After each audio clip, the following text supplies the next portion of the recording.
Hello বন্ধুরা, সবাই কেমন আছো? আশা করি সবাই খুব ভালো আছো। আমরাও সবাই ভালো আছি। মাঝে যা ভীষণ গরম পড়েছিল, আমাদের বাচ্চাদের ভীষণই কষ্ট হচ্ছিল গরমে। তো এখন ওয়েদারটা এত সুন্দর, আমাদের এখানে বৃষ্টি হচ্ছে না ঠিকই, কিন্তু ওয়েদারটা ভীষণই সুন্দর, তাই না গুবলু? গুবলু বসে বসে বিকালের ওয়েদার দেখছে। একটু পরে ওকে আমি ছাদে নিয়ে যাব, একটু হাঁটাহাঁটি করবে।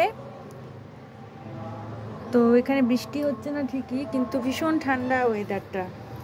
ওই জন্য গুবলু এখন খুব খুশি, এই ওয়েদারে গুবলু ভীষণই খুশি হয়। তারপরে সবাই ভালো আছেন, আশা করি সবাই ভালো আছেন। আসলে আমাদের ভিডিও করাই হয় না, এত ব্যস্ত থাকি কাজের মধ্যে। যাই হোক,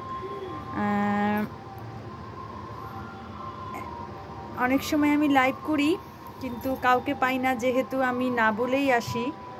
তো একদিন লাইভ করব, আপনাদের সবাইকে জানাবো। আপনারা প্লিজ লাইভটা জয়েন করবেন। গুবলুকে যারা যারা খুব ভালোবাসে তাদের সবার সাথে আমি দেখা করব, কথা বলবো। সবার সাথে ভিডিও কলে একবার লাইভ করব, যখন সবার সাথে পরিচয় হবে ভালো করে। আমার গুবলুকে সবাই এত ভালোবাসে। যাই হোক, সবাই ভালো থাকবে, সুস্থ থাকবে, আর আমার গুবলুকে এরমভাবেই ভালোবেসে যাবে, তাই না গুবলু? তুমি তো কথাই বলছো না, একটু দেখো বন্ধুদের। এই যে গুবলু। ঠিক আছে, সবাই ভালো থেকো। আজকের মতো টাটা।